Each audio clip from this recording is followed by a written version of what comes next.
Hi and hello guys समस्त को मोर प्रणाम। मुझे आपण मनकर इनफॉरमेशन बॉय क्रिस आईटा हूँ ए वर्ष प्रथम ब्लॉग तो नुहे सर्ट्सटे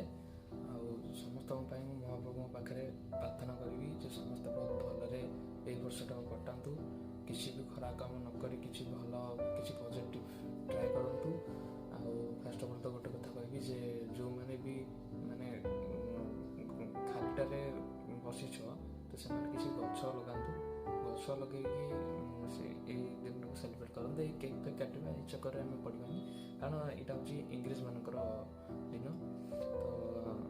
यही सब चक्कर पड़े आम आम दिन गुड़ाक सब भूली जाऊँ कि इंग्रेज मान दिन को आम सब मन रखिंट तो से मुझे गोटे सजेसन देवी